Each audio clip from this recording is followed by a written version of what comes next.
Half of all galaxies in the universe are already dead. They've been murdered by an invisible cosmic killer that's been hunting for 13 billion years. And it's coming for us next. Scientists just discovered the crime scene scattered with the corpses of 1 trillion dead stars.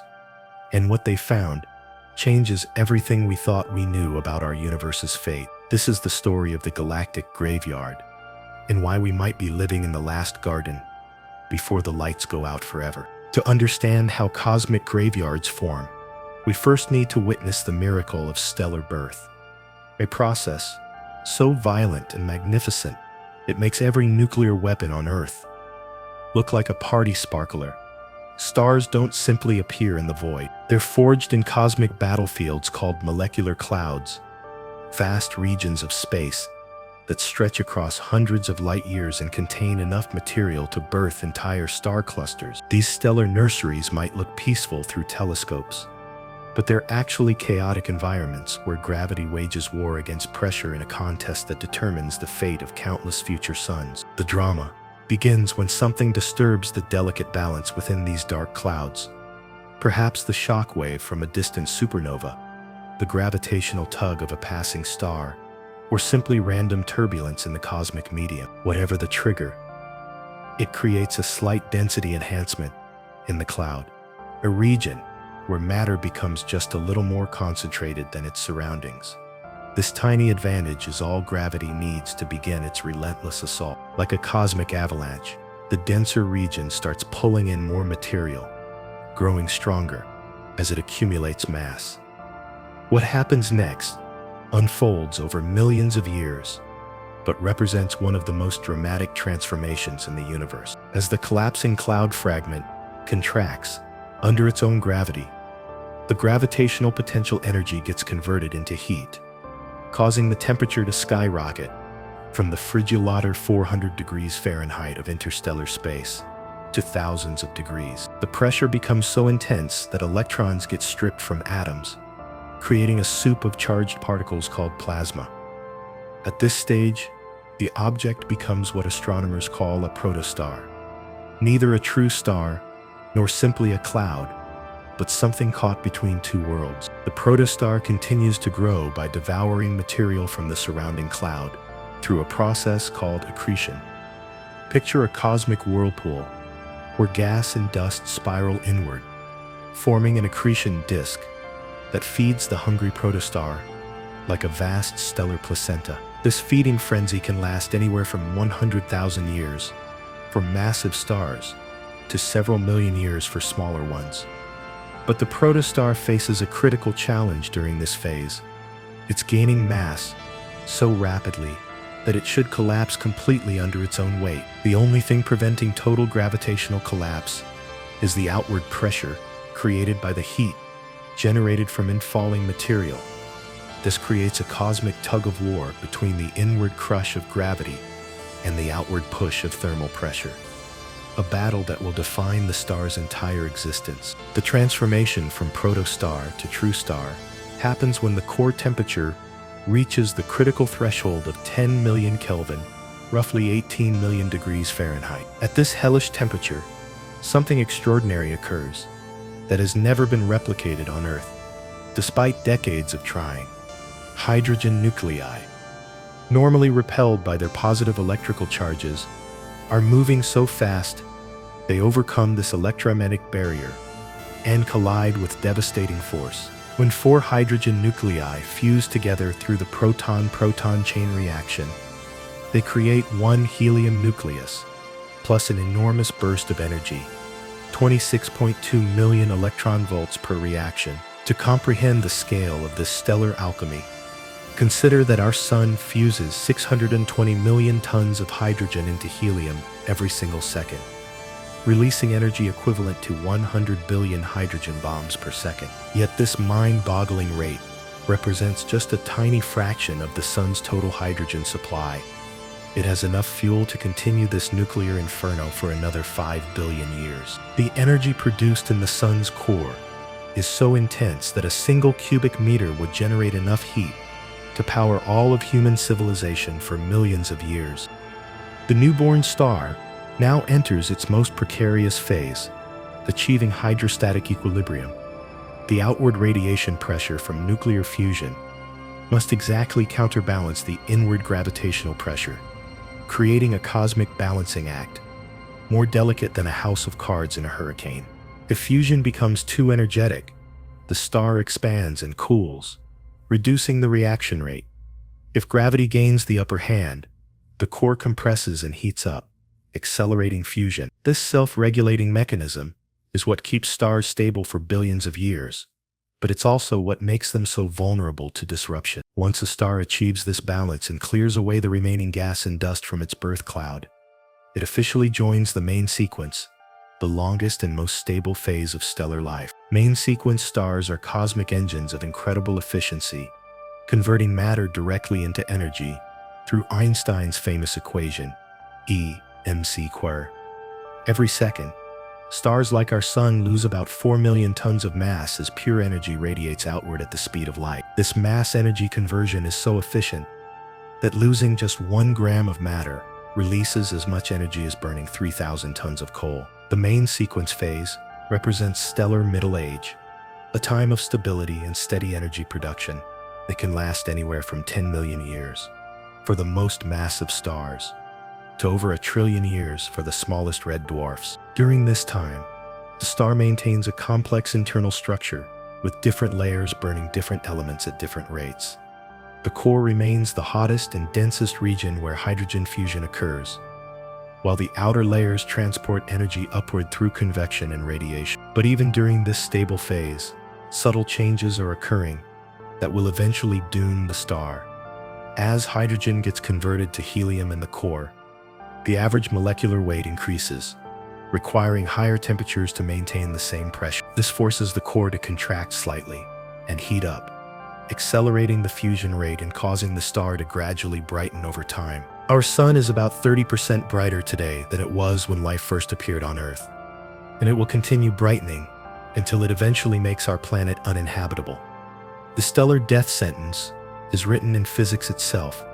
No star can burn hydrogen forever. As the core hydrogen supply dwindles, the delicate balance between gravity and fusion pressure begins to shift. The star faces an inevitable choice: find new fuel to burn, or surrender to gravity's final victory. What happens next depends entirely on one crucial factor that was determined at the moment of the star's birth: its mass. This single number will determine not just how the star dies, but whether it goes quietly into the night or takes half the galaxy with it in a blaze of nuclear fury. The nuclear furnaces that illuminate our universe are not eternal torches, but finite candles burning in an infinite darkness. Each one carries within its core the seeds of its own destruction, timing mechanisms set by the fundamental forces of nature. As we look up at the seemingly eternal stars, we're actually witnessing a vast cosmic countdown where every twinkling light is secretly racing toward its own spectacular demise. In the cosmos, there's one law more absolute than death and taxes. Mass determines destiny. From the moment a star ignites its nuclear furnace, its fate is already sealed by a single number: how much matter it managed to gather during birth. This isn't some cosmic suggestion. It's physics written in stone, dictating not just how long a star will live, but exactly how it will meet its end. Scientists divide stars into distinct mass categories that read like a cosmic death penalty chart. Low-mass stars under 8 solar masses get the gentle execution, a slow fade into white dwarf retirement. Medium-mass stars between 8 and 25 solar masses face a more dramatic end through core collapse supernovae, leaving behind neutron stars. But the true monsters, stars over 25 solar masses, are sentenced to the most violent death imaginable, collapsing directly into black holes, while unleashing energy that can outshine entire galaxies. Here's where the cosmic cruelty becomes apparent. The more massive a star, the shorter its lifespan. A red dwarf with just 10% of our Sun's mass can burn for over 1 trillion years longer than the current age of the universe. Our Sun, a middleweight contender, gets a respectable 10 billion year run. But a blue supergiant with 50 times the Sun's mass burns through its nuclear fuel in just 4 million years, a cosmic blink of an eye. It's the ultimate case of living fast and dying young, played out on a stellar scale. The reason for this mass-death correlation lies in the hellish conditions inside massive stars. Higher mass means stronger gravity, which compresses the core to unimaginable pressures and temperatures. This forces nuclear fusion to proceed at breakneck speed, making massive stars incredibly luminous, but burning through their hydrogen fuel like cosmic gas guzzlers. A star 25 times more massive than the Sun doesn't just burn 25 times brighter, it burns tens of thousands of times more intensely, exhausting its fuel reserves in a fraction of the time. But mass doesn't just determine lifespan, it dictates the entire death script with surgical precision. When a star under 8 solar masses exhausts its hydrogen, it lacks the gravitational muscle to ignite helium fusion in its core. Instead, it gently puffs off its outer layers as a planetary nebula, leaving behind a hot, dense white dwarf that will slowly cool over billions of years. This is stellar death by natural causes, peaceful, predictable, and relatively quiet. Stars between 8 and 25 solar masses face a more violent reckoning. These stellar heavyweights have enough gravitational force to fuse progressively heavier elements. Helium into carbon, carbon into oxygen, oxygen into silicon, creating concentric shells of different burning elements, like a cosmic onion. But when silicon fuses into iron, the nuclear furnace hits a brick wall. Iron can't be fused to release energy. Instead, it absorbs energy, causing the core to collapse in less than 1 second. This collapse triggers a Type II supernova, one of the most spectacular explosions in the universe. The core rebounds into a neutron star, so dense that a teaspoon would weigh as much as Mount Everest, while the outer layers get blasted into space at 30,000 kilometers per second. The explosion releases more energy in 10 seconds than our sun will produce in its entire 10 billion year lifetime. These cosmic bombs forge elements heavier than iron and scatter them across space, seeding future generations of stars and planets. The most massive stars, those above 25 solar masses, face an even more extreme fate. Their cores become so massive that not even neutron degeneracy pressure can halt the collapse. Gravity wins absolutely, crushing matter beyond all known limits and creating a black hole where the laws of physics break down. Some of these stellar giants collapse so violently they don't even produce visible supernovae. They simply vanish, swallowed by their own gravity in what astronomers grimly call failed supernovae. The most extreme cases involve hypergiants over 140 solar masses, which face destruction by pair instability supernovae. These cosmic titans become so hot and dense that gamma rays in their cores spontaneously create matter-antimatter pairs, reducing the radiation pressure that supports the star. The result is a thermonuclear detonation, so powerful it completely destroys the star, leaving behind no remnant at all, just an expanding shell of plasma and heavy elements. Perhaps the most chilling aspect of stellar mass determination is how early the death sentence gets written. Within the first million years of a star's life, its mass is essentially locked in, and with it, its entire future. A protostar that accumulates just slightly more material during formation might cross the threshold from white dwarf death to supernova explosion, fundamentally altering its cosmic legacy. This mass-destiny relationship extends beyond individual stars to shape entire galaxies. Massive stars live fast, die young, and seed space with heavy elements through their explosive deaths. Low-mass stars live for trillions of years, but contribute little to galactic chemical evolution during their lifetimes. The balance between these stellar populations determines how quickly a galaxy can build up the elements necessary for planet formation and life. Even our sun's modest mass carries profound implications for Earth's future. In about 5 billion years, as our star exhausts its hydrogen fuel, it will expand into a red giant, possibly engulfing the inner planets before finally shedding its outer layers as a planetary nebula. Our sun's death won't be violent enough to scatter heavy elements far into space or trigger new star formation. It will simply fade away, leaving behind a slowly cooling white dwarf in an otherwise empty solar system. The cosmic irony is that stellar mass determined by random chance during star formation becomes an inescapable destiny that governs everything from lifespan to death mechanism to ultimate legacy. In the universe's grandest game of chance, how much gas and dust a collapsing cloud manages to gather during its first million years determines whether it will burn quietly for trillions of years or explode with the force of billions of nuclear weapons. Mass truly is destiny in the cosmos, and that destiny is almost always death. The cosmic murder mystery that baffled astronomers for over 2 decades has finally been solved, and the killer's signature is written in the very atoms of its victims.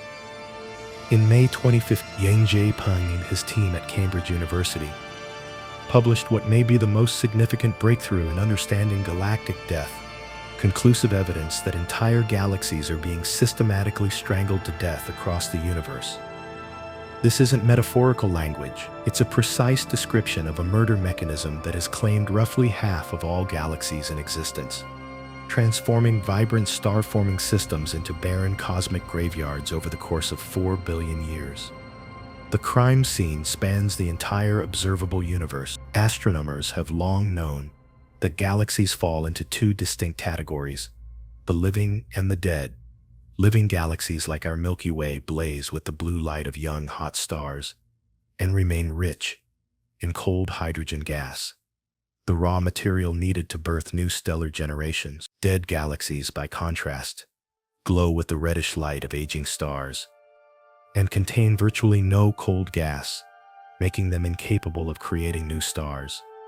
These galactic corpses drift through space as massive collections of dying suns, their spiral arms still visible, but forever dim. What transformed these once vibrant star factories into sterile wastelands remain one of astronomy's most confounding mysteries. The numbers alone were staggering. Roughly 50% of all galaxies in the local universe show no signs of star formation, representing trillions upon trillions of dead or dying stars. Something had systematically murdered half the cosmos, but the weapon and method remained unknown. 2 competing theories emerged to explain this galactic genocide. The first proposed sudden violent death through gas expulsion, cosmic explosions, or gravitational stripping that ripped the star-forming material out of galaxies in catastrophic events. The second theory suggested a far more sinister process called strangulation, where galaxies slowly suffocate as their supply of incoming cold gas gets systematically cut off. The difference between these mechanisms isn't just academic.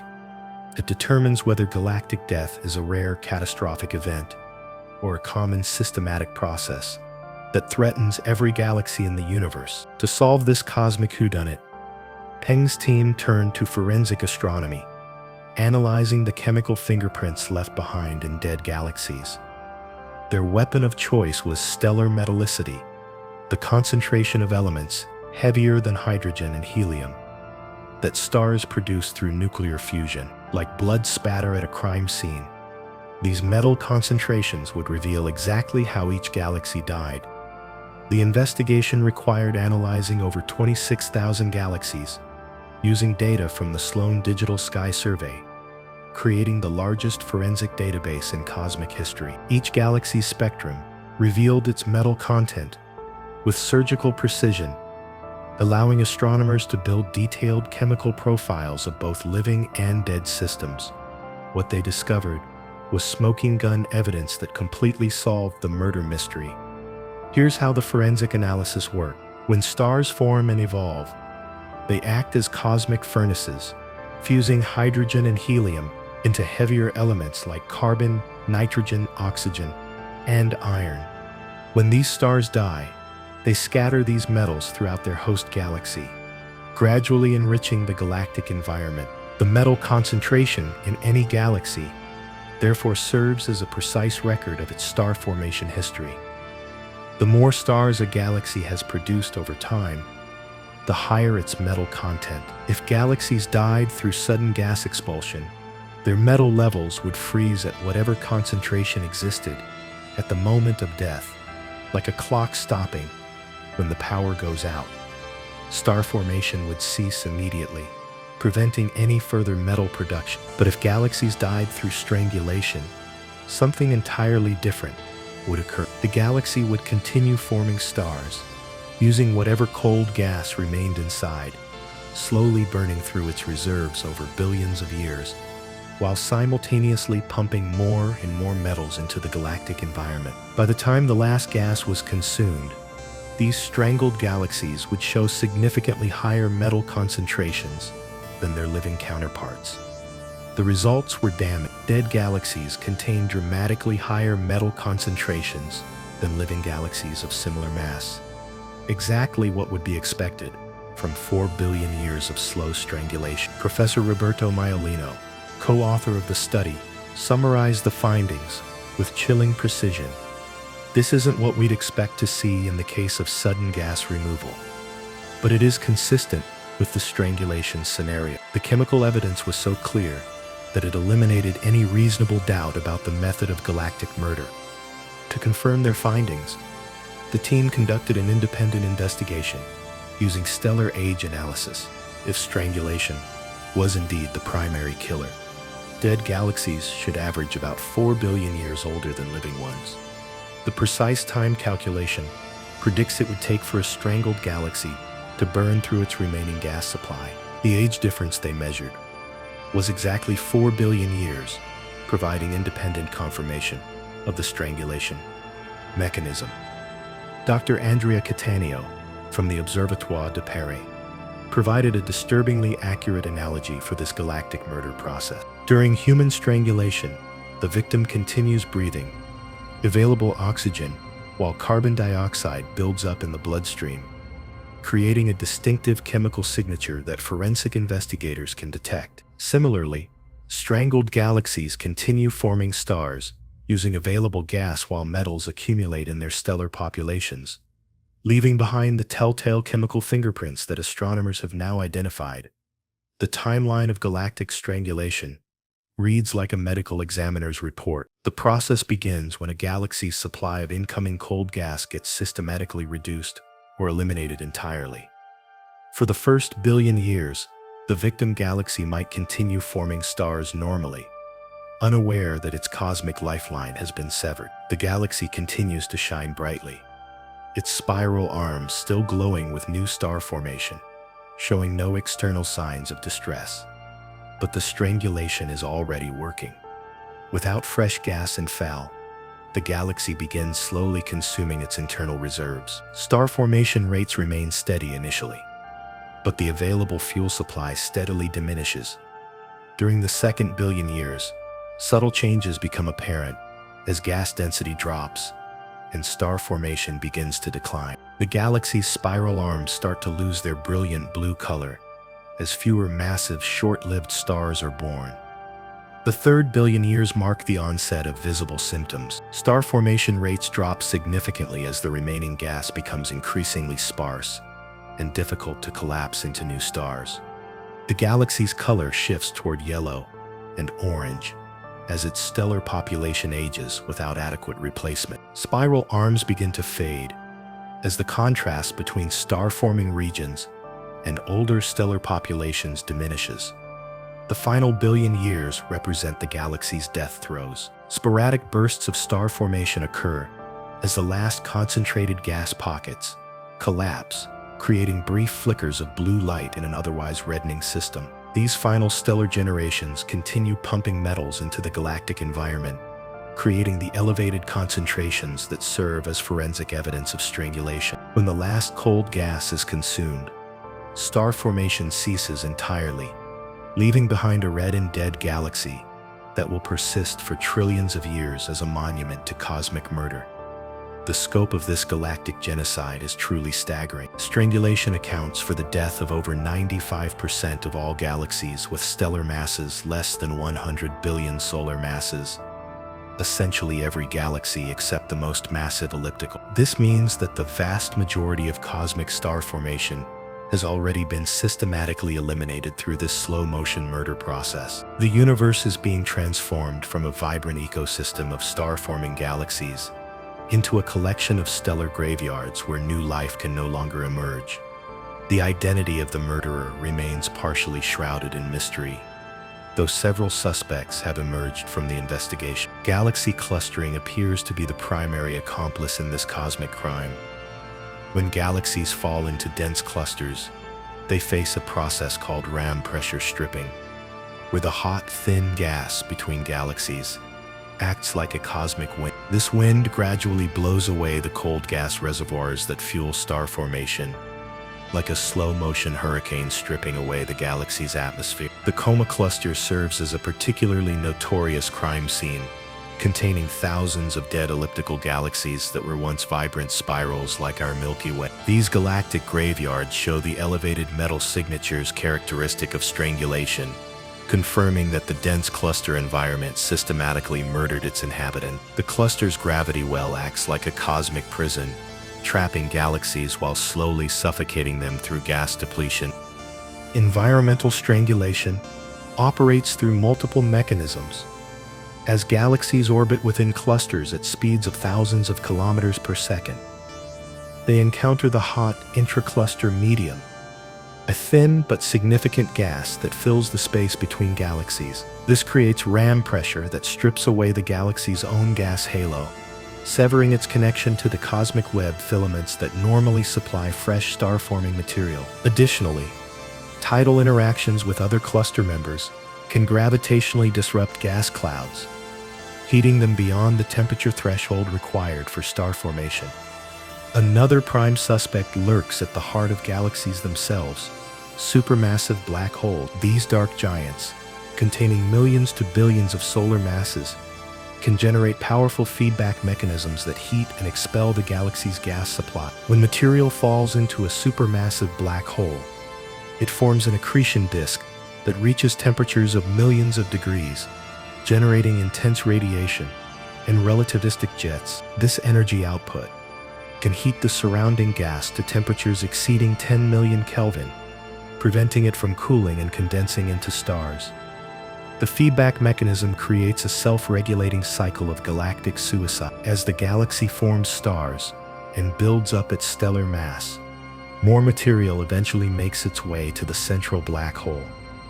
The increased accretion rate amplifies the black hole's energy output, which in turn heats more of the galaxy's gas supply. Eventually, this process can halt star formation entirely, starving the galaxy from within.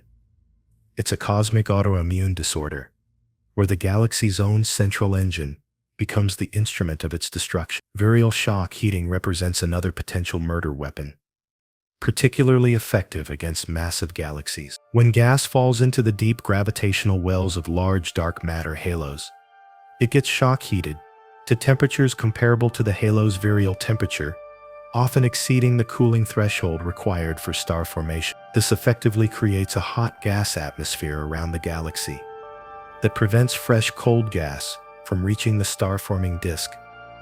The galaxy becomes surrounded by a protective but ultimately lethal bubble of superheated gas that blocks any potential rescue. The discovery of galactic strangulation has profound implications for our understanding of cosmic evolution. It reveals that galaxy death isn't a rare catastrophic event, but a systematic process that has been operating throughout cosmic history. The universe isn't just expanding and cooling. It's being actively drained of its star-forming capacity through mechanisms that operate on galactic scales. We're witnessing the slow transformation of a vibrant, life-producing cosmos into a vast collection of stellar morgues where the lights gradually dim and eventually go out forever. Perhaps most chilling is the realization that this cosmic serial killer shows no signs of slowing down. Galaxy strangulation continues to operate in the present epoch, systematically claiming new victims as cosmic expansion reduces gas densities and cluster environments become increasingly hostile to star formation. Even our own Milky Way faces potential strangulation in the distant future as it eventually merges with the Andromeda Galaxy and falls into larger scale structures, where environmental effects become more severe. The forensic evidence is clear, the timeline is established, and the method of murder has been definitively identified. Galactic strangulation represents one of the most significant discoveries in modern astronomy, solving a decades-old mystery while simultaneously revealing the dark future that awaits every star-forming galaxy in the universe. The cosmic killer has been identified, its methods exposed, and its victims cataloged in one of the largest forensic investigations ever conducted. Now astronomers face the sobering task of determining which galaxies will be the next to fall victim to this slow-motion cosmic genocide. Once the galactic strangulation is complete and the last star has exhausted its nuclear fuel, what remains is an invisible empire of death that dwarfs everything we can see in the night sky. These cosmic graveyards aren't empty expanses but densely populated necropolises, filled with the most exotic and terrifying objects in the universe. Stellar corpses that exist in states of matter, so extreme, they challenge our understanding of physics itself. The true horror lies not in their alienness, but in their abundance. Roughly 90% of all the mass in our galaxy already consists of these dead stars, making the Milky Way less a living spiral and more a vast mausoleum, dotted with occasional flickering candles. The Milky Way's hidden underworld has been partially mapped by astronomers using gravitational archaeology, studying the motions of visible stars to infer the distribution of invisible mass. What they discovered is a three-dimensional cemetery that extends 3 times the height of our galaxy's visible disk, populated by roughly 100 billion stellar corpses in various stages of exotic decay. These objects follow orbital patterns completely different from living stars, having been scattered by the violent explosions that created them into chaotic trajectories that bear no resemblance to the orderly rotation of galactic spiral arms. The residents of these cosmic graveyards are classified into 3 distinct categories based on the mass of their progenitor stars, each representing a different method of stellar execution. White dwarfs emerge from stars less than 8 solar masses, the gentle deaths that represent 95% of all stellar fatalities. Neutron stars are forged in the core collapse of stars between 8 and 20 solar masses. Violent births from explosive deaths. Black holes form when stars exceeding 20 solar masses collapse so completely that they create tears in the fabric of space-time itself. Each category exists in a state of matter so alien that laboratory science can barely comprehend their fundamental properties. White dwarfs represent stellar death by natural causes, the cosmic equivalent of dying peacefully in one's sleep. These objects pack roughly 60% of our sun's mass into a sphere the size of Earth, creating matter so dense that a sugar cube would weigh as much as a car. The surface gravity is 200,000 times stronger than Earth's, meaning that dropping a marshmallow from a height of 1 meter would cause it to hit the ground with the force of a hand grenade. Yet, despite their extreme density, white dwarfs represent the gentlest possible stellar death, lacking the crushing gravitational fields that make their more massive cousins truly dangerous. The internal structure of a white dwarf defies everyday experience. The stellar core has been compressed beyond the point where normal atomic structure can exist. Electrons have been stripped from their nuclei and compressed into a degenerate electron gas. This creates a quantum mechanical pressure that has no analog in normal matter, where the Pauli exclusion principle, the same force that determines electron orbital structure in atoms, provides the only defense against gravitational collapse. It's essentially a planet-sized atom where quantum mechanics operates on astronomical scales. White dwarfs are born scorching hot, over 100,000 Kelvin at their surface, but lack any internal energy source to maintain this temperature. They cool by pure thermal radiation, slowly fading from brilliant white to yellow to red over billions of years. The cooling process is so slow that the oldest white dwarfs in our galaxy, formed when the universe was just a few billion years old, are still glowing faintly today. Eventually, after 10-15 years, a trillion times longer than the current age of the universe. They will cool into theoretical objects called black dwarfs, cold, dark remnants, invisible against the cosmic background. The surface composition of white dwarfs tells the nuclear archaeology story of their parent stars.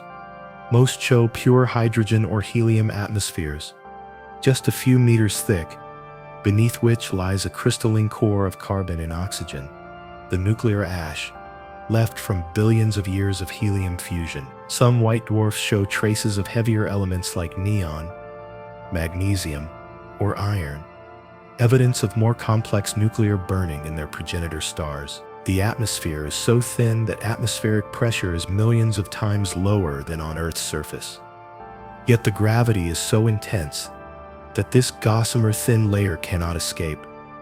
But even in death, white dwarfs can return to violent life under the right circumstances. If a white dwarf exists in a binary system with a normal star, it can gravitationally steal material from its companion, gradually accumulating hydrogen on its surface. When this stolen material reaches a critical mass, it ignites in a thermonuclear explosion called a nova, a stellar resurrection that can briefly make the dead star shine brighter than it ever did in life. Some white dwarfs undergo this process repeatedly, becoming recurrent nova that explode every few decades.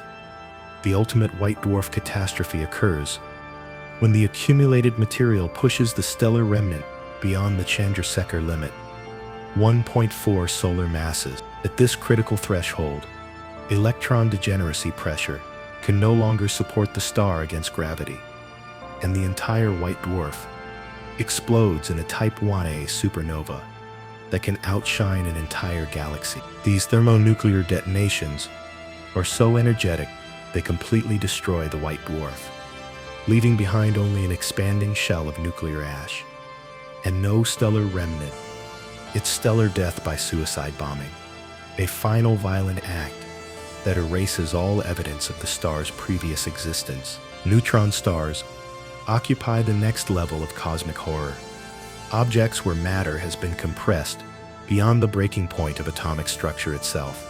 These stellar remnants pack 1.4 solar masses into a sphere just 12 miles across, creating surface gravity 200 billion times stronger than Earth's. The matter density reaches 500 million tons per cubic centimeter, equivalent to compressing the entire human population into a volume the size of a sugar cube. At these densities, normal atoms cannot exist.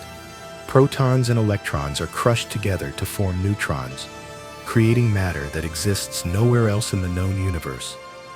The formation of a neutron star represents one of the most violent events in cosmic history. When a massive star's iron core reaches the Chandrasekhar limit, it collapses from Earth size to city size in less than 1 second. The collapse is so rapid that the core rebounds like a cosmic rubber ball, generating a shock wave that races outward at 30,000 kilometers per second and blows the star apart in a Type 2 supernova. The explosion releases more energy in 10 seconds than our sun will produce in its entire 10 billion year lifetime.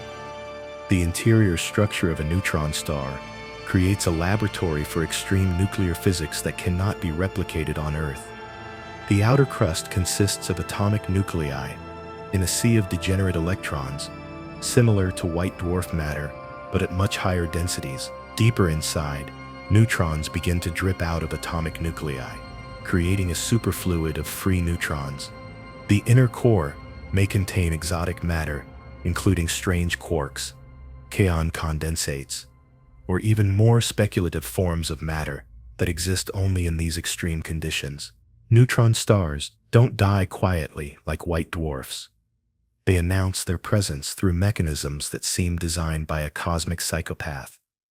Many neutron stars rotate hundreds of times per second, while generating magnetic fields a trillion times stronger than Earth's. This creates lighthouse beams of radiation that sweep across space as the star spins, producing the precisely timed pulses we observe as pulsars. The Crab Nebula pulsar, born from a supernova explosion witnessed by Chinese astronomers in 1054 AD, still spins 30 times per second, nearly 1,000 years later, its rotation slowing by just 2/millionths of a second per year. The magnetic fields around neutron stars create physics that borders on the impossible. Magnetars, neutron stars with the strongest magnetic fields, generate fields 10-15 times stronger than Earth's, powerful enough to strip electrons from atoms at distances of a 1/10. These fields are so intense, they warp the structure of space itself, creating birefringence in the vacuum and causing X-ray photons to split into two separate polarizations. A magnetar's magnetic field contains enough energy to power human civilization for several billion years. Starquakes on neutron stars release more energy than all the earthquakes in Earth's history combined. The solid crust of a neutron star is 10 billion times stronger than steel, but the intense magnetic stresses can still crack it, causing the star's shape to readjust by microscopic amounts. These tiny deformations release enough energy to power the sun for 100,000 years, creating gamma-ray bursts detectable across the observable universe. The December 27, 2004 gamma-ray burst from magnetar SGR 1806-220 released more energy in 1/10 of a second than our sun produces in 100,000 years. The surface conditions on neutron stars exist in a realm where normal physics breaks down. Surface temperatures exceed 1 million Kelvin, hot enough to emit X-rays, while atmospheric pressure reaches 1027 times Earth's sea level pressure. The surface gravity is so intense that neutrons rain down from the thin atmosphere at nearly the speed of light, creating nuclear impacts that release the energy equivalent of atomic bombs. Mountains on neutron stars can be only millimeters high due to the crushing gravity, yet they contain more mass than Earth's Mount Everest. Neutron star mergers create cosmic forges that produce half the universe's supply of gold, platinum, and uranium. When two neutron stars spiral into each other, the collision ejects roughly 1 Earth mass of neutron star material at velocities approaching the speed of light. This neutron-rich matter undergoes rapid neutron capture processes that cannot occur anywhere else in the universe, creating the heaviest elements in the periodic table. The August 17, 2017 neutron star merger, detected by LIGO, produced gold worth $10 octillions more than the GDP of every country on Earth combined. At the darkest corners of cosmic graveyards lurk black holes, regions where the concept of matter has been abolished entirely. Stellar mass black holes form when stars exceeding 2025 solar masses collapse beyond the point where even neutron degeneracy pressure cannot halt. Gravitational contraction. The collapse continues until all the star's mass becomes concentrated at a mathematical point of infinite density called a singularity, surrounded by an event horizon from which no information can ever escape. The formation of a stellar black hole may be the quietest death in the universe. Unlike the explosive supernovae that birth neutron stars, massive stars can collapse directly into black holes without producing visible explosions. These failed supernovae simply vanish from the visible universe, their outer layers falling inward past the event horizon in a matter of seconds. From an external observer's perspective, the star appears to freeze at the event horizon, its light red shifting to invisibility as time dilation approaches infinity. The physics near a black hole event horizon creates a laboratory for general relativity that cannot be studied anywhere else. Space and time become so warped that the normal concepts of causality break down. Light rays can orbit the black hole multiple times before escaping, creating a photon sphere where it would theoretically be possible to see the back of your own head. Tidal forces near the event horizon are so extreme they would stretch any infalling object into a thin stream of particles in a process astrophysicists grimly term spaghettification. The interior of a black hole represents the ultimate frontier where known physics fails completely. General relativity predicts that all matter falling past the event horizon inevitably reaches the central singularity, where density becomes infinite and space-time curvature diverges. At this point, the equations of physics produce meaningless infinities, suggesting that our understanding of space time and matter, is fundamentally incomplete. The singularity may represent a gateway to other universes, a breakdown of reality itself, or something so alien that human language lacks the concepts to describe it. Black holes in binary systems create some of the most energetic phenomena in the universe through accretion processes. When a black hole strips material from a companion star, the infalling matter forms an accretion disk that can reach temperatures of 100 million Kelvin. The gravitational energy released as matter spirals toward the event horizon is so enormous that black hole accretion disks can outshine entire galaxies, creating quasars visible across billions of light years. Some black holes launch relativistic jets of particles at 99.9% the speed of light, creating cosmic blowtorches that can extend for millions of light years.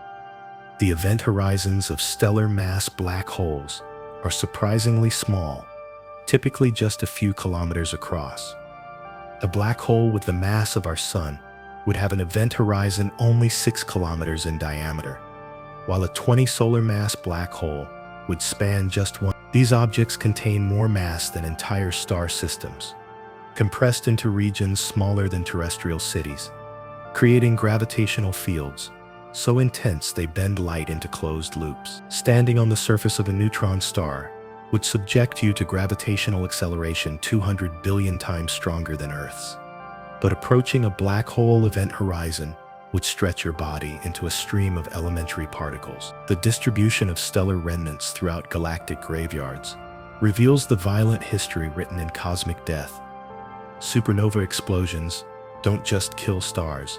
They launch their corpses into space at speeds exceeding 1,000 kilometers per second. Around 30% of these stellar remnants achieve escape velocity from their host galaxies, creating vast halos of invisible dark matter surrounding every galaxy in the universe. The familiar spiral structure we see in living galaxies completely disappears in maps of stellar graveyards, replaced by chaotic distributions that reflect the random directions of supernova kicks. Our nearest galactic graveyard residents remain frustratingly invisible, despite their proximity. Statistical analysis suggests at least one stellar remnant lurks within 65 light-years of Earth, closer than many of the stars visible to the naked eye. This invisible neighbor could be a white dwarf slowly cooling in the darkness, a neutron star spinning silently through space, or even a stellar mass black hole drifting between the stars like a cosmic predator. The fact that we cannot detect these nearby corpses highlights how thoroughly death transforms the cosmic landscape.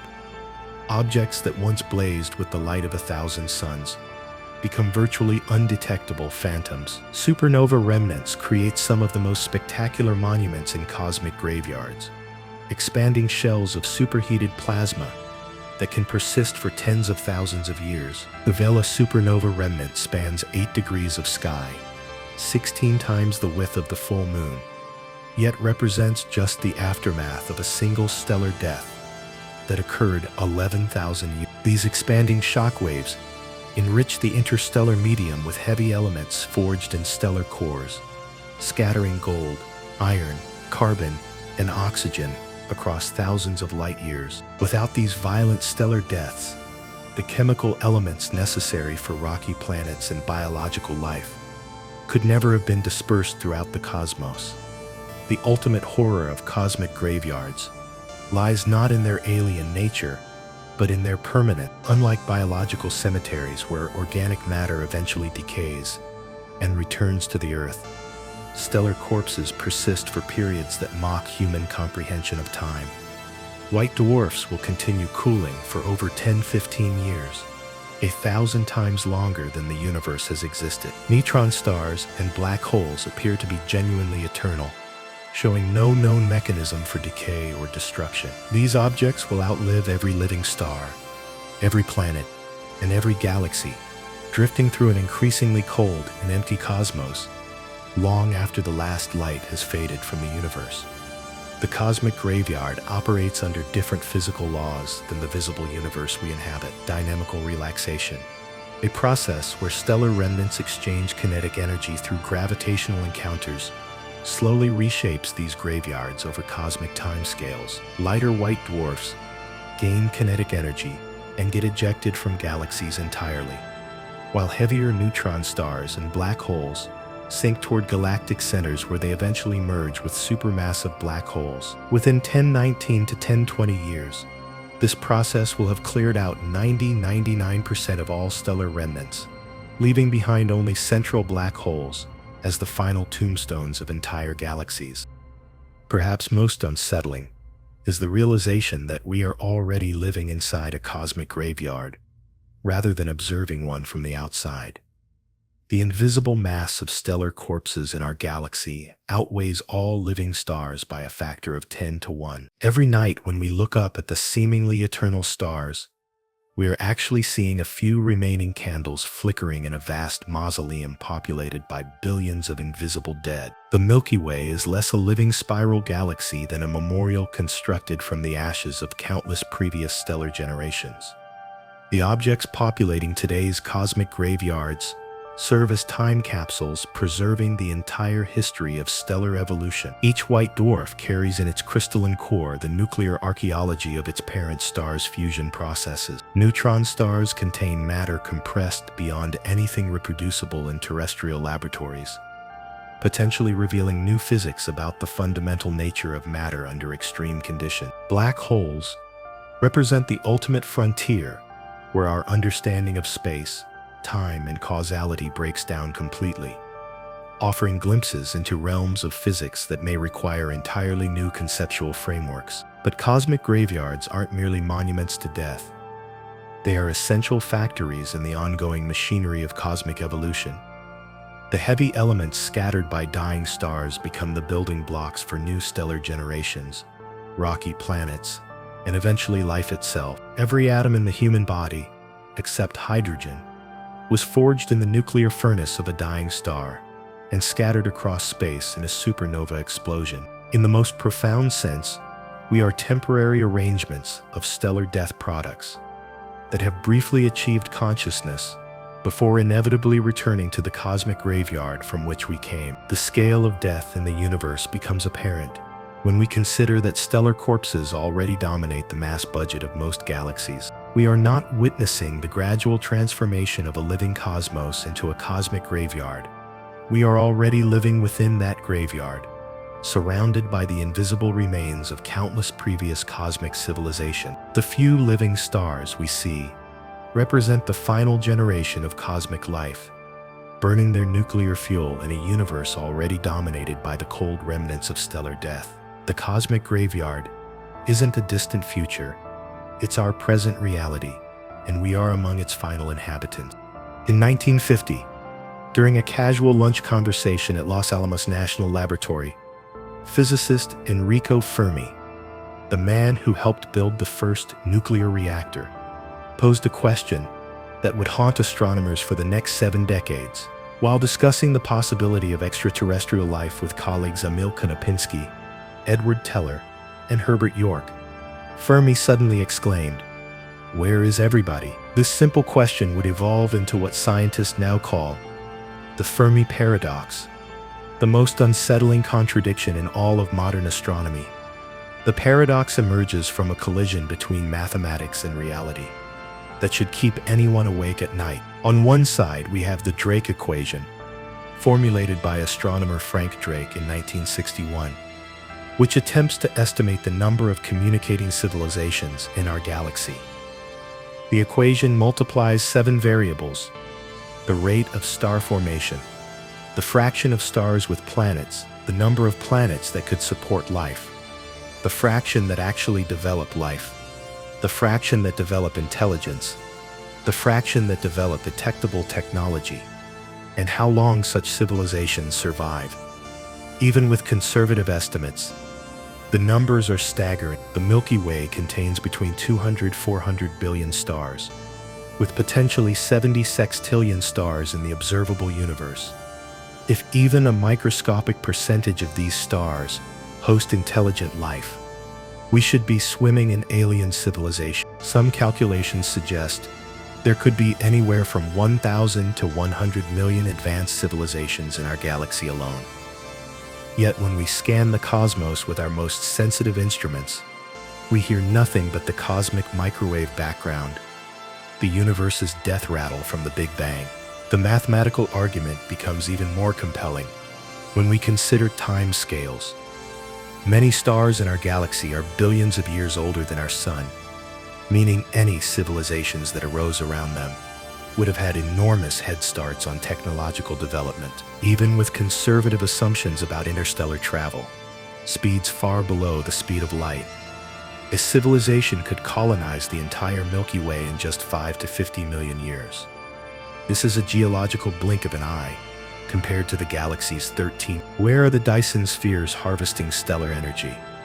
Where are the massive engineering projects reshaping star systems? Where are the radio signals, the artificial structures, the waste heat from advanced technologies? The silence is so profound that scientists have given it a name: the Great Silence. Since 1960, the search for extraterrestrial intelligence, SETI, has been scanning the skies for any sign of alien technology, monitoring millions of frequencies across thousands of star systems. The results are as disappointing as they are mysterious. Not a single confirmed signal, not one artificial structure, not even a suspicious chemical signature in an exoplanet's atmosphere. It's as if the entire universe has been surgically emptied of intelligence, except for one small blue planet orbiting an unremarkable yellow star.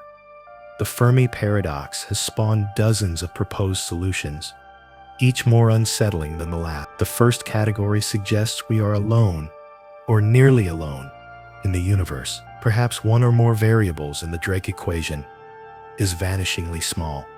Maybe the jump from simple to complex life is so improbable it happened only once. Or intelligence is such a rare evolutionary accident that Earth represents a statistical fluke. Carl Sagan once calculated that if the probability of developing intelligence is just 0.01 for each step, and civilizations last only 1,000 years on average, then only 0.1 civilizations exist in the galaxy at any given time, meaning we are effectively alone. The second category of solutions suggests that alien civilizations exist but remain invisible to us for various reasons. The zoo hypothesis proposes that advanced aliens are deliberately avoiding contact with us, treating Earth like a nature preserve where primitive species are left undisturbed. The transcendence hypothesis suggests that sufficiently advanced civilizations retreat inward, focusing on virtual realities or uploading their consciousness rather than expanding outward. Perhaps they communicate using technologies we haven't discovered yet, or they've moved beyond the need for large-scale engineering projects that would be detectable from Earth. But the most chilling category of solutions involves something called the Great Filter, a catastrophic bottleneck that prevents most life from reaching advanced civilization. The filter could be in our past, meaning we've already overcome the nearly impossible hurdle that eliminates 99.999% of potential life. Or it could be in our future, representing an unavoidable doom that awaits every technological species. Nuclear war, climate change, artificial intelligence, gamma-ray bursts, supervolcanic eruptions, or some unknown existential threat might systematically eliminate every civilization before they can spread to the stars. The Great Filter theory gains terrifying plausibility when we consider the timescales involved in cosmic evolution. Stars have finite lifetimes, galaxies run out of star-forming gas, and the universe itself is expanding and cooling toward ultimate heat death. Perhaps there are narrow windows in cosmic history when complex life can arise and thrive, and most civilizations emerge too early or too late to take advantage of these habitable epochs. We might be living in one of the last gardens where intelligence can bloom, while most of the cosmos has already passed beyond its fertile period. The connection between the Fermi Paradox and cosmic graveyards becomes impossible to ignore when we consider the universe's transformation from a vibrant star-forming cosmos to a collection of stellar morgues. Half of all galaxies are already dead, their star formation choked off by the strangulation process, that systematically murders galactic ecosystems. The remaining living galaxies are burning through their gas reserves at rates that will exhaust their capacity for new star formation within billions of years. We may be witnessing the end of the stelliferous era, the cosmic epoch, when stars shine brightly and planets can support complex life. Perhaps the most unsettling possibility is that we're not seeing the beginning of cosmic death, but its final stages. The universe may have already been explored, colonized, and ultimately abandoned by countless civilizations that arose and fell during the cosmos's more vibrant youth. The galactic graveyards surrounding us might contain the remains not just of dead stars, but of dead empires, alien artifacts and ruined worlds, so ancient they've been ground to dust by cosmic erosion. We could be latecomers to a universe that has already lived, loved, built wonders beyond imagination, and quietly died while waiting for the next generation of intelligence to emerge. The timing of humanity's emergence adds another layer of cosmic loneliness to the paradox. Earth formed relatively late in cosmic history, when most star formation had already peaked and begun declining. If intelligence requires billions of years to evolve from simple life, and if the universe's habitable epoch is limited, then we might represent one of the last waves of consciousness to achieve technological civilization. The earlier waves may have come and gone billions of years ago, leaving behind only the faintest traces in cosmic archaeology that we lack the sophistication to detect. Recent discoveries make the Great Silence even more ominous. Kepler's Space Telescope has confirmed that Earth-like planets are common, with potentially billions of habitable worlds in our galaxy alone. The James Webb Space Telescope is beginning to analyze exoplanet atmospheres for biosignatures and technosignatures with unprecedented sensitivity. Yet, despite our improving ability to detect alien life, the silence grows deeper and more profound. Either life is incomprehensibly rare, or something systematic is preventing it from leaving detectable traces across cosmic time. The psychological impact of the Fermi Paradox extends beyond academic curiosity. If we are alone, then consciousness represents an almost miraculous accident in an otherwise lifeless universe, making every human life precious beyond measure, as carriers of the cosmos's only known self-awareness. If intelligence is common, but systematically destroyed, then we face an existential threat so fundamental it has eliminated every technological species that ever existed. If advanced civilizations exist but ignore us, then we may be as insignificant to them as bacteria are to us. A humbling perspective on humanity's cosmic importance. The Fermi Paradox also raises profound questions about our own future. If the great filter lies ahead of us, then achieving interstellar civilization may be impossible despite our technological optimism.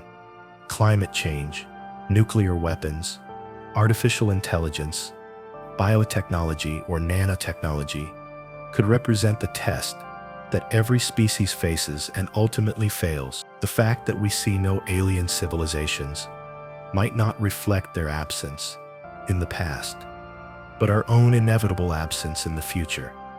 Some researchers suggest that the Fermi Paradox might resolve itself through humanity's own expansion into space. If we become the first galactic civilization, we would naturally see no evidence of predecessors. This first civilization hypothesis suggests that the universe is still young enough that intelligence is just beginning to emerge, with Earth representing the first successful experiment in technological consciousness. But this solution requires believing that human civilization represents a cosmic first rather than a cosmic last, a hope that becomes increasingly difficult to maintain as we survey the vast graveyards of dead stars and silenced galaxies surrounding us. The connection between cosmic death and cosmic silence may be more than coincidental. As the universe ages and star formation declines, the windows for intelligence to arise and spread become increasingly narrow. Eventually, all star formation will cease, all existing stars will die, and the cosmos will enter a permanent ice age where complex chemistry becomes impossible. Perhaps we are witnessing not the mystery of missing aliens, but the natural consequence of a universe that has already begun its inexorable slide toward maximum entropy and ultimate death. In the vast cosmic graveyard that surrounds us, filled with the bones of countless dead stars and the ashes of strangled galaxies, the great silence may not be a paradox at all. It may simply be the sound of a universe that has already said everything it had to say, leaving behind only echoes and memories, written in the fading light of dying suns. If this is true, then humanity represents not just a search for alien intelligence, but a desperate attempt to break the cosmic silence before our own voices are added to the vast quiet that fills the space between dead worlds. The Fermi Paradox ultimately forces us to confront the possibility that consciousness might be the universe's rarest and most precious accident, a brief flicker of self-awareness in an otherwise mindless cosmos, rushing toward its own extinction. Whether we are alone by chance, alone by necessity, or alone by choice, the silence that surrounds us serves as both warning and challenge to make our brief moment of cosmic awareness count before the lights go out forever. As the last stars flicker out and galaxies fade into cold, dark graveyards, the universe will not become completely lifeless. Hidden in the cosmic wasteland, billions upon billions of cosmic refugees will continue their lonely journeys through the void, rogue planets, ejected from their home systems, and condemned to wander the galaxy like interstellar nomads for trillions of years. These orphaned worlds represent the universe's most resilient survivors, carrying the potential for life, technology, and even civilization long after every star has died and every galaxy has faded into darkness. The formation of rogue planets occurs through a variety of violent mechanisms that read like a cosmic horror story. Most are created during the chaotic early days of planetary system formation, when gravitational interactions between forming planets, stellar flybys, and binary star instabilities launch worlds into the void at escape velocities exceeding 100 kilometers per second. Recent simulations by Ma et al. Reveal that 17.5% of Sun-like stars eject approximately 16.8 Earth masses worth of planetary material per star system, with individual ejected planets typically ranging from. The ejection process itself is a cosmic game of gravitational billiards played out over millions of years. During the first 10 million years of planetary system formation, gas giant planets migrate inward through their protoplanetary disks, acting like gravitational bulldozers that scatter smaller rocky worlds in all directions. Some planets get flung directly out of their systems in single violent encounters, while others are placed on highly eccentric orbits that eventually lead to ejection through repeated gravitational kicks. The process never actually stops. Unlucky worlds can be hurled into the abyss throughout the entire lifetime of any planetary system.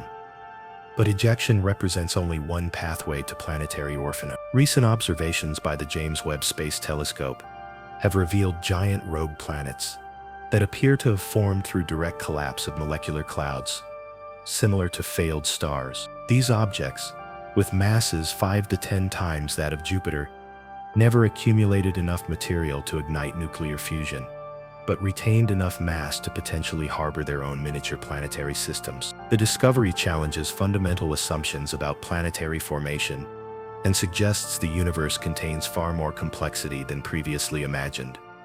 The most remarkable discovery involves rogue planets that can spawn their own satellite systems while drifting through interstellar space. 6 out of 8 young rogue planets observed by JWST show evidence of warm, dusty circumplanetary disks containing crystallizing silicate grains, the exact building blocks needed for rocky planet formation. These rogue systems could theoretically create miniature solar systems scaled down by a factor of 100 or more in mass and nins, complete with rocky worlds orbiting their nomadic parent planet.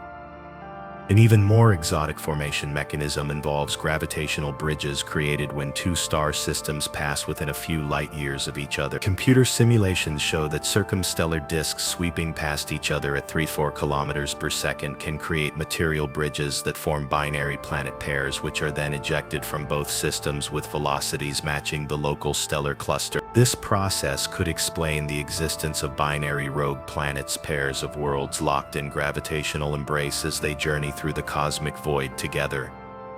The census of rogue planets reveals a hidden population that dwarfs all the world's orbiting stars. Conservative estimates suggest at least 2 rogue gas giants exist for every star in the Milky Way, with potentially hundreds of billions of smaller rocky worlds drifting through interstellar space. This means our galaxy contains more orphaned planets than all the world's orbiting stars combined, transforming our understanding of the cosmic landscape from a collection of stellar systems to a vast ocean of planetary wanderers.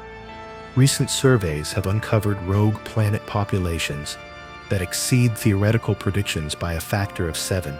The Upper Scorpius Stellar Association alone contains at least 70 free-floating planets in a region just 145 light-years across. Extrapolating these numbers across the entire galaxy suggests the Milky Way harbors between 50 billion and 50 trillion rogue planets, a staggering population of cosmic orphans that represents the largest reservoir of potentially habitable real estate in the universe. These planetary exiles face environmental conditions that make the surface of Pluto seem tropical, without a parent star to provide warmth.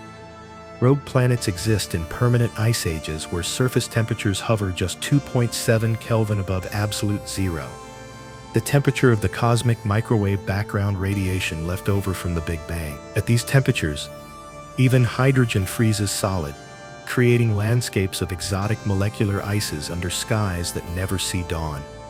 Yet despite these hellish surface conditions, many rogue planets may harbor vast subsurface oceans that remain liquid for trillions of years. The key lies in planetary life support systems that operate independently of stellar energy. All planets generate internal heat from multiple sources: radioactive decay of uranium, thorium, and potassium, gravitational compression from planetary formation, and tidal heating from large moons or companion objects. Earth's core still radiates 44 trillion watts of geothermal energy, enough to power human civilization, and this heat source will persist for billions of years. The most promising scenario for rogue planet habitability involves icy ocean worlds that develop thick ice shells over subsurface seas. If the ice layer reaches at least 10 kilometers thick, it acts as a cosmic thermos bottle, trapping geothermal heat and maintaining liquid water beneath the frozen surface for geological timescales. Jupiter's moons Europa, Ganymede, and Enceladus already demonstrate this principle, harboring vast oceans under miles of ice, despite receiving negligible solar energy. Earth-sized rogue planets face critical disadvantages in maintaining subsurface ocean. Our planet's relatively modest water inventory would create an ice shell only 2 to 3 kilometers thick, insufficient insulation to prevent complete freezing over cosmic timescales. However, super-Earth rogue planets with 2 to 10 times Earth's mass could potentially retain the thick ice shells and substantial water reservoirs needed for long-term ocean survival. These aquatic worlds would become cosmic submarines, traveling through space with their life-supporting oceans sealed beneath protective ice armor for trillions of years.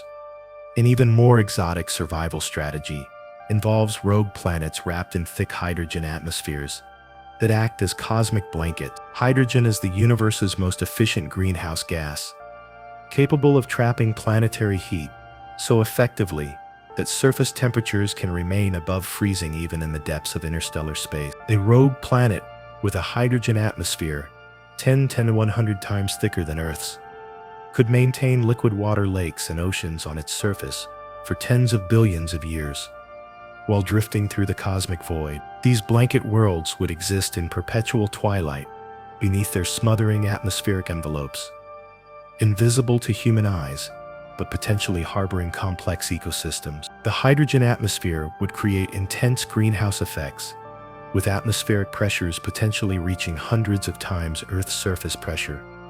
Life on such worlds would evolve in high-pressure, hydrogen-rich environments, completely unlike anything on Earth. The biological potential of rogue planets extends far beyond simple microbial ecosystems. Life would evolve along radically different pathways than terrestrial biology, creating biospheres unlike anything in our solar system. Without sunlight, photosynthesis becomes impossible, eliminating the foundation of most Earth ecosystems and forcing life to depend entirely on chemosynthesis, metabolic processes that extract energy from chemical reactions rather than solar radiation. Deep-sea hydrothermal vent communities provide the closest Earth analog to rogue planet ecosystems, where bizarre creatures thrive in complete darkness by harvesting energy from hydrogen sulfide, methane, and other reduced compounds. But rogue planet life would have access to far more diverse energy sources: radioactive decay, serpentinization reactions between water and rock, chemical gradients across ice-ocean interfaces, and potentially exotic chemistry involving hydrogen, ammonia, and hydrocarbon compounds. The sensory ecology of rogue planet life would be utterly alien to terrestrial experience. Evolution would never develop vision on worlds that have never seen light, creating biospheres populated entirely by organisms that navigate through enhanced chemical senses, echolocation, electromagnetic perception, or entirely novel sensory modalities we cannot imagine. These creatures would experience their dark worlds through touch, taste, vibration, and chemical gradients, creating rich sensory landscapes invisible to human perception. Rogue planet ecosystems could potentially achieve remarkable complexity despite their isolation. Computer models suggest that chemosynthetic food webs could support multiple trophic levels, with primary producers converting chemical energy into organic compounds, herbivores consuming these organisms, and apex predators at the top of the food chain. The total biomass might be limited compared to photosynthetic ecosystems, but the diversity could rival Earth's deep-sea communities.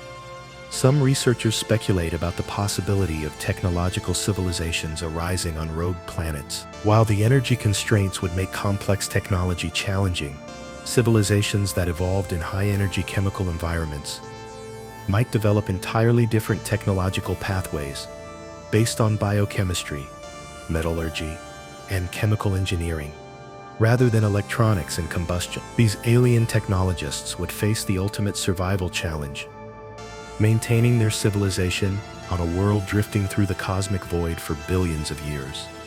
Rogue planets may represent the universe's ultimate survival strategy for technological civilizations facing cosmic extinction. Advanced species could potentially colonize these wandering worlds as generation ships, using them as stepping stones to spread across the galaxy over millions of years. Unlike artificial spacecraft, rogue planets provide abundant resources, natural protection from cosmic radiation, stable gravitational environments, and potentially billions of years of geological stability. The logistics of rogue planet colonization present both unprecedented opportunities and nightmarish challenges. These worlds travel through space at velocities of 10 to 50 kilometers per second, taking millions of years to traverse the distances between star systems. Colonists would need to survive in artificial habitats for geological timescales, maintaining their technology, culture, and genetic diversity across thousands of generations, while their world journeys through the empty darkness between stars. The psychological challenges of rogue planet colonization exceed anything faced by terrestrial explorers. Children would be born on worlds where they never see stars, except as distant points of light, never experience weather patterns, never play outside without life support systems, and never witness sunrise or sunset. The entire concept of home would become abstracted from any connection to stellar systems, creating cultures adapted to perpetual journey rather than planetary residence. Yet rogue planets offer one crucial advantage over generation ships: proximity and resources. Statistical analysis suggests at least one rogue planet passes within 1 light-year of our solar system every 50,000 years, with some potentially lurking in our cosmic neighborhood right now. These worlds provide unlimited raw materials, established gravitational fields, and potentially existing ecosystems that could support human colonization with appropriate technology.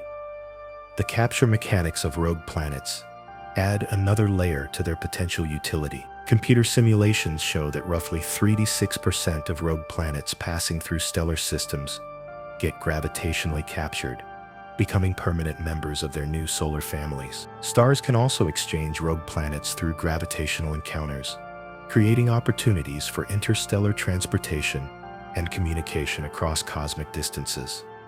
Dark matter represents the invisible scaffolding that will outlast every visible structure in the universe. This mysterious substance outweighs normal matter by a factor of 5 to 1, yet it interacts so weakly with ordinary matter that it remains essentially invisible, except through its gravitational effects. Dark matter forms vast halos and filamentary structures that persist long after visible matter has collapsed into black holes or dispersed into the cosmic void.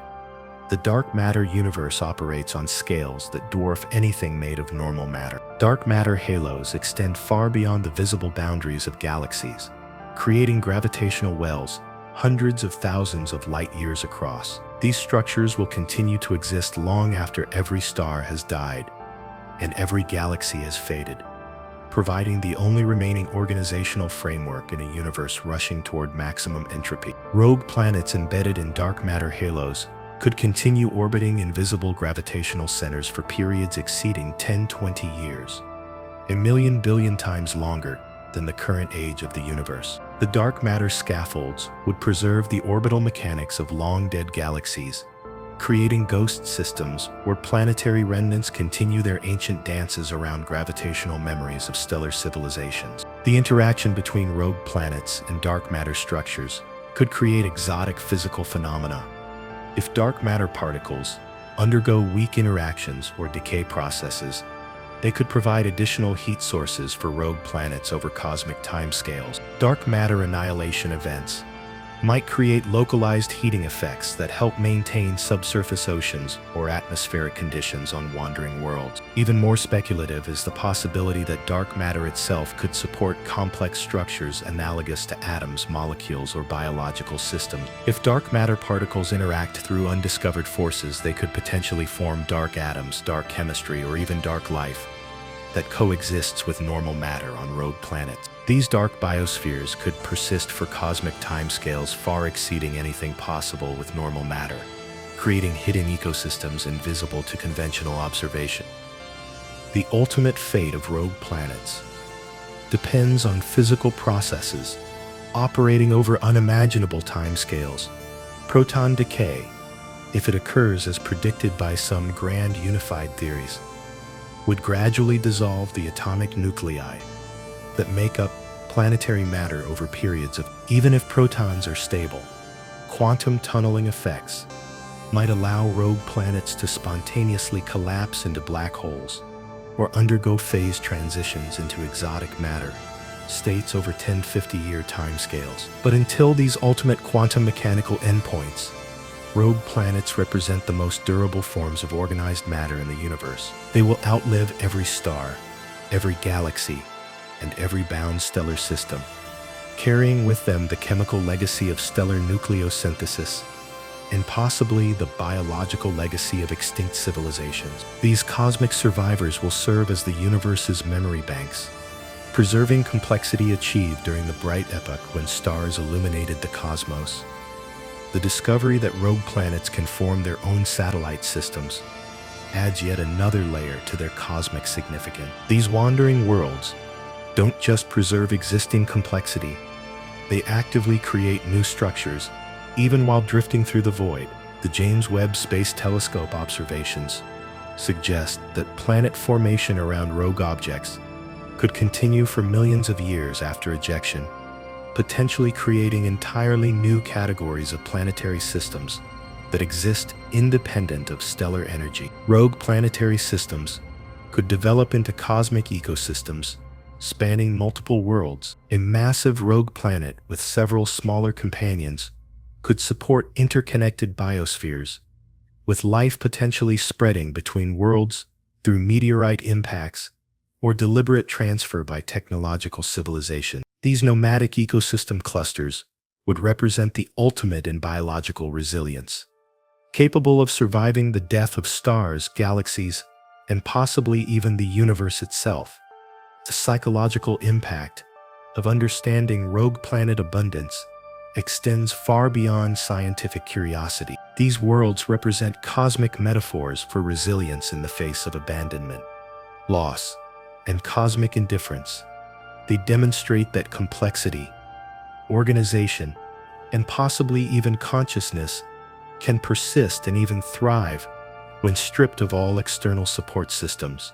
In a universe rushing toward maximum entropy and heat death, rogue planets serve as proof that the fundamental forces of nature contain hidden mechanisms for preserving and creating complexity, even under the most hostile conditions. Perhaps most importantly, rogue planets offer genuine hope for cosmic continuity across time scales that mock human comprehension. While stars will die and galaxies will fade, these wandering worlds will continue their journeys through space for trillions upon trillions of years, carrying with them the potential for life, consciousness, and possibly even technological resurrection. They represent cosmic seed banks, preserving not just the chemical elements forged in stellar cores, but potentially entire libraries of genetic information, technological knowledge, and cultural memory from civilizations that rose and fell during the universe's bright phase. In the end,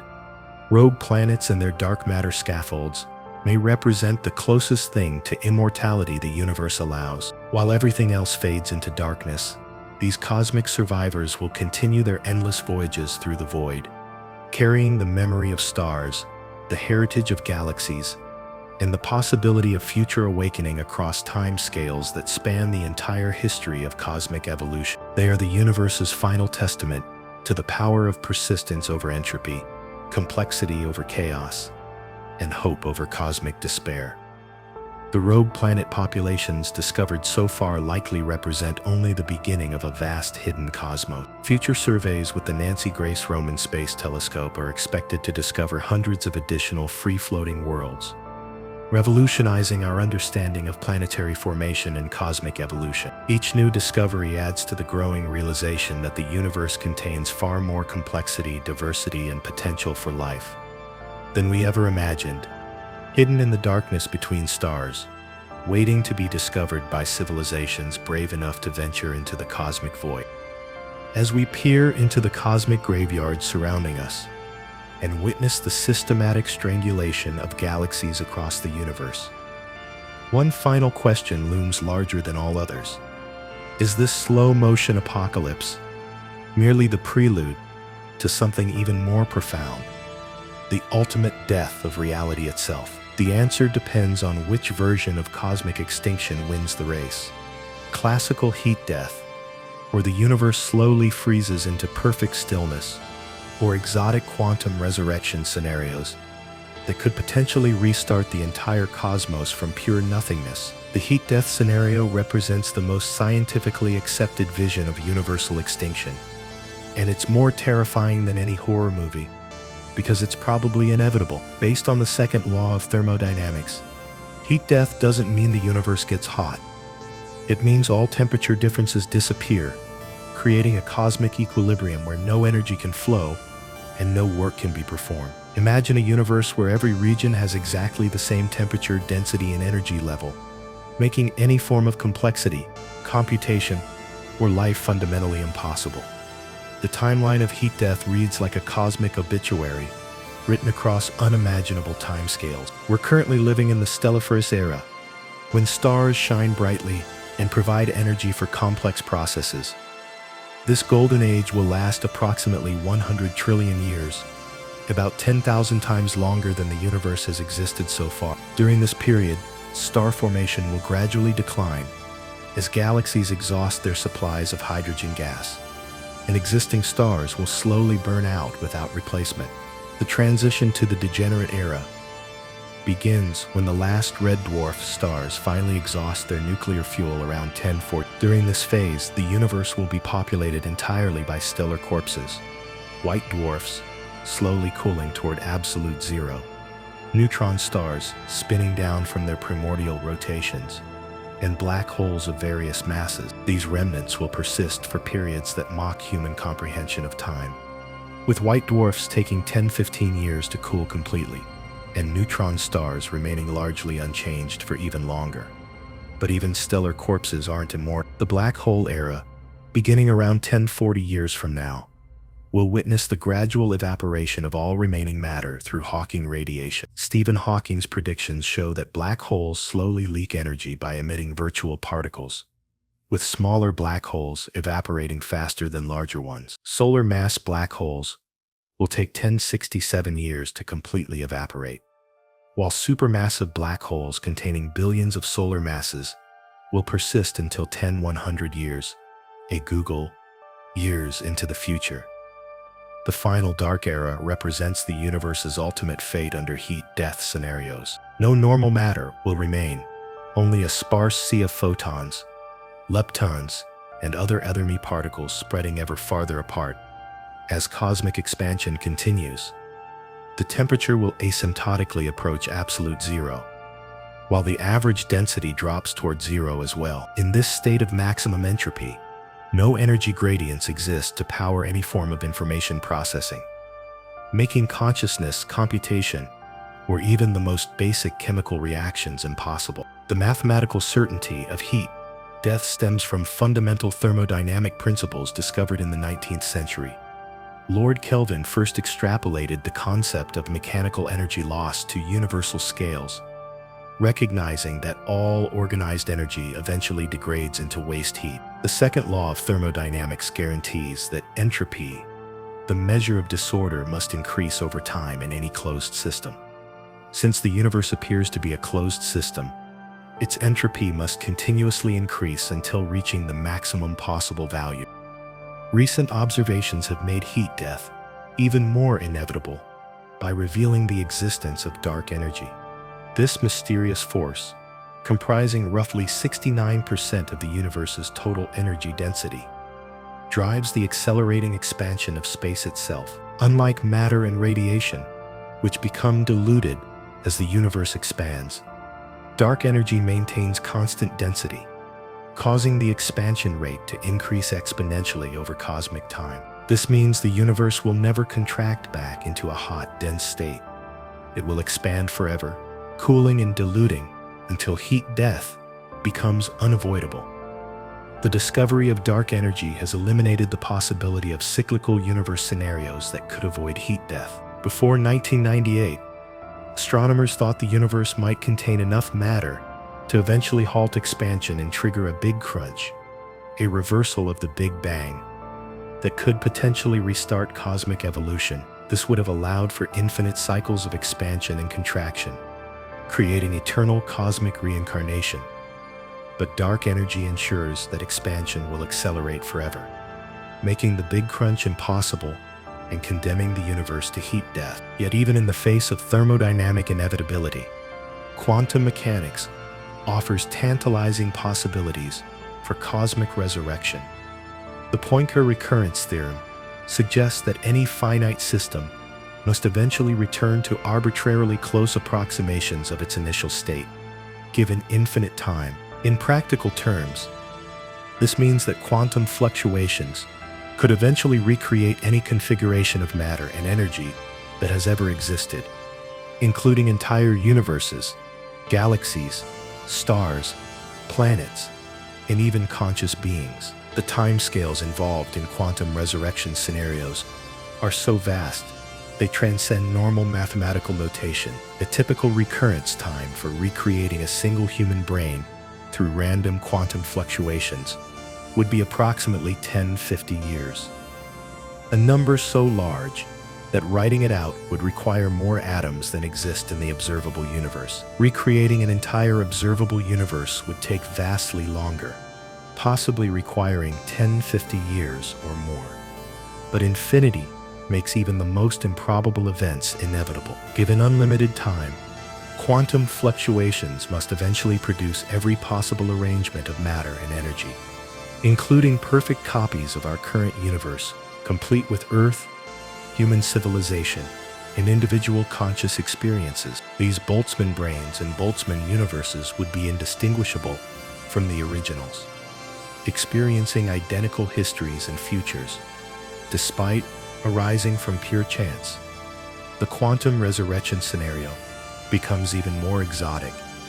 When considering vacuum metastability, our current universe may exist in a metastable vacuum state, seemingly stable but not representing the lowest possible energy configuration. Quantum tunneling could eventually cause the vacuum to decay into a lower energy state, potentially destroying our current universe while creating entirely new physical laws and constants. This process could repeat indefinitely, generating infinite sequences of different universes with varying properties.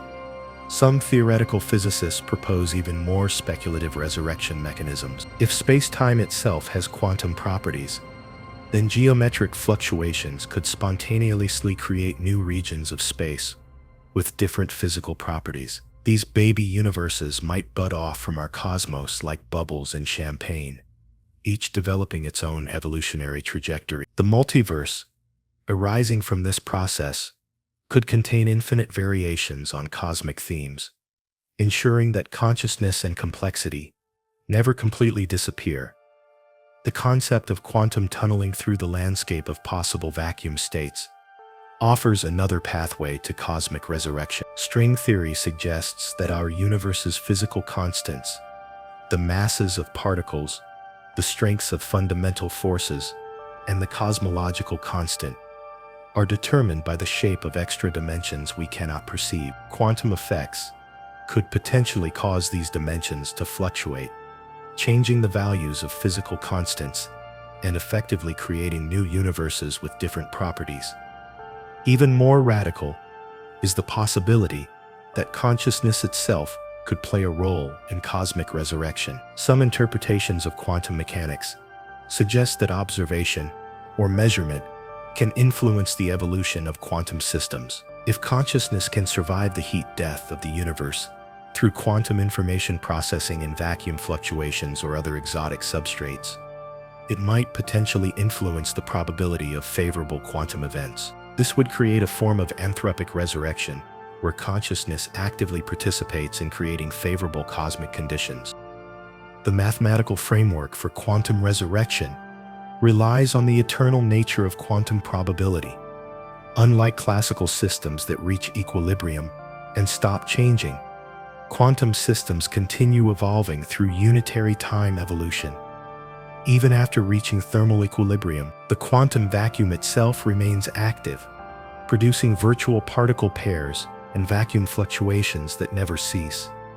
These ongoing quantum processes provide the mechanism through which highly organized states can spontaneously emerge from apparent randomness. But quantum resurrection faces significant theoretical challenges.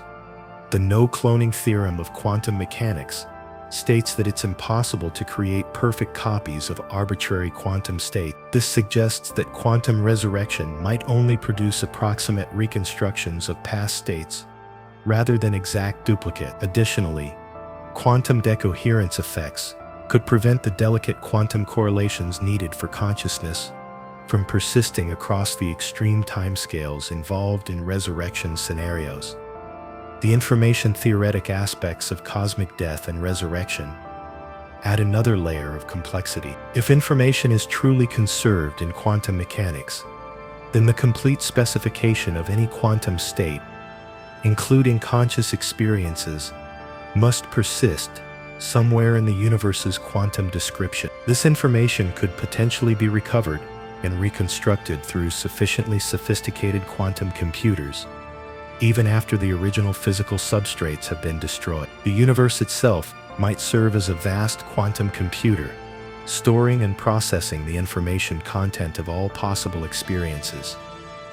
Recent advances in quantum error correction suggest that information can be preserved indefinitely, even in noisy, decohering environments. If the universe's quantum state includes natural error correction mechanisms, then complex information patterns could survive the heat-death transition and serve as seeds for future resurrection events. These quantum memories would preserve not just static information, but dynamic processes including the evolution of conscious experiences across cosmic time.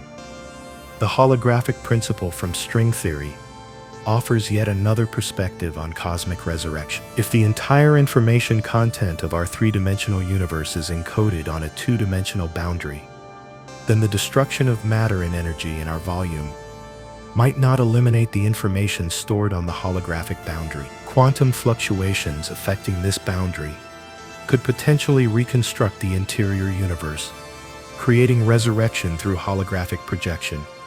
Perhaps the most profound implication of quantum resurrection scenarios is their effect on the meaning of death itself. If every possible conscious experience will be recreated infinitely many times across cosmic history, then death becomes merely a temporary interruption in an eternal sequence of resurrections. Every moment of consciousness that has ever existed or could ever exist will repeat endlessly, creating a form of quantum immortality where every possible version of every conscious being lives forever. The ethical implications of quantum resurrection challenge fundamental assumptions about morality and meaning. If every possible action and consequence will occur infinitely many times, does moral choice retain significance? Some philosophers argue that quantum resurrection makes ethics more important, not less, because the total amount of suffering and happiness across infinite resurrections becomes the relevant moral metric. Others suggest that infinite repetition makes individual choices meaningless, because all possibilities will occur regardless. The observational status of quantum resurrection remains inherently problematic. By definition, we cannot directly observe events occurring on timescales of 10 to 1050 years or longer. The heat-death era will be characterized by such low temperatures and densities that even the most exotic quantum resurrection events would be virtually undetectable. This makes quantum resurrection scenarios inherently unfalsifiable. They cannot be proven wrong through observation, but they also cannot be confirmed. Yet the mathematical inevitability of quantum resurrection, given infinite time and the basic principles of quantum mechanics, makes these scenarios worthy of serious consideration. If the universe is truly eternal, and quantum mechanics correctly describes its fundamental behavior, then resurrection events are not just possible, but guaranteed. The only questions become: how often do they occur? What forms do they take? And do they preserve enough structure to meaningfully constitute resurrection, rather than mere coincidental reorganization? The ultimate fate of the universe, therefore, depends on which aspect of physics proves more fundamental: the thermodynamic drive toward maximum entropy and heat death, or the quantum mechanical drive toward infinite possibility and resurrection. Classical thermodynamics suggests an inevitable slide toward cold, lifeless equilibrium. Quantum mechanics hints at eternal cycling through infinite variations on cosmic themes. The resolution of this tension may require new physics beyond our current understanding, possibly involving quantum gravity, string theory, or entirely unknown principles. In the cosmic graveyard surrounding us, we see the evidence for universal mortality, dead stars, strangled galaxies, and the inexorable expansion of empty space. But we also see the raw materials for infinite resurrection: quantum fields that never rest, vacuum fluctuations that never cease, and information patterns that may prove indestructible. Whether we are witnessing the prelude to eternal death or eternal rebirth remains the deepest mystery in all of science. The universe's ultimate fate hangs in the balance between entropy and eternity, between the grave and the resurrection, between the final silence and the endless echo of quantum possibility.